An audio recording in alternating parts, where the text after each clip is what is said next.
duties of the office of governor to the best of my abilities. to the best of my ability. So help me God. So help me God. Congratulations. Governor Tony Evers took his oath of office last week, and one of the first things he did was try to find a way around the new law that prevents him from withdrawing from a lawsuit over the Affordable Care Act. He might direct new Attorney General Josh Kaul to change the state's stance in that lawsuit.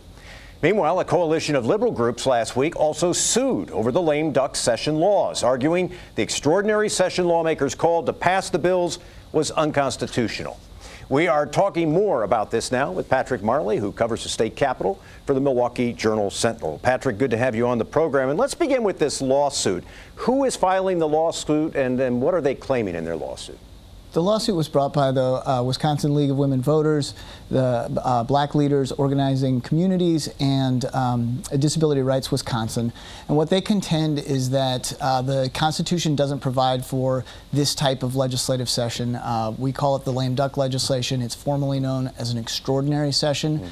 That's where lawmakers call themselves into session at a time where they weren't ordinarily scheduled to be there. And these groups say that's not something you can do under the Constitution, even though the legislature's been doing it for many years, and says everything should be invalidated as a result of that. I want to ask you about one of the lawmakers who spoke out last week, Representative Jimmy Anderson, who is partially paralyzed because of an accident a number of years ago. He, too, has concerns about the bills that were passed because he says he doesn't feel he was given the chance to participate. Can you tell us more about what he's claiming? Sure. So that raises the possibility of a whole separate lawsuit over the lame duck legislation. Jimmy Anderson was paralyzed in 2010 from the chest down. He uses a wheelchair.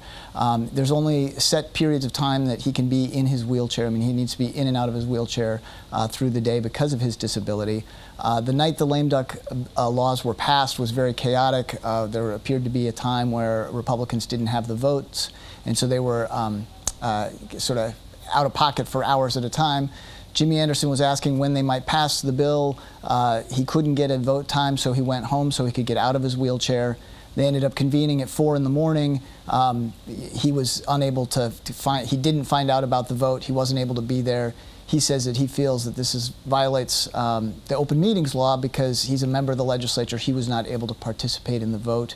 He's asked the Dane County District Attorney to investigate this and then bring a lawsuit on his behalf to overturn the law because he says the meetings law was not followed. Patrick, we mentioned at the beginning of this segment that Governor Evers has suggested that there might be a way to get out of the Affordable Care Act lawsuit, even though the new laws passed during the extraordinary session would seem to prohibit him from that.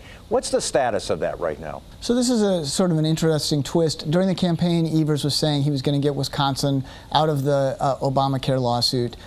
He won the election, but during this lame duck period, they passed these laws, and one provision, they said that the legislature, rather than the governor, would be in control of that legislation, of that litigation. Therefore, meaning the lawmakers, not Evers, would decide whether we stay in or out. Evers has said now that what he's going to do is direct the new Attorney General, Josh Kaul, to switch sides. The lawsuit against Obamacare was brought by 20 states. A number of other states intervened on the other side, saying they want to have the Affordable Care Act upheld. Evers seems to be saying now that he's going to just have Wisconsin's position on the case flipped from being part of the lawsuit to bring down Obamacare and instead in support of Obamacare. Patrick Marley covers the state capitol for the Milwaukee Journal-Sentinel. Patrick, it's good to have you on the program. We appreciate your time today. Thank you, Mike. Next, what Republican insiders are saying about former Governor Scott Walker's desire to keep his political options open.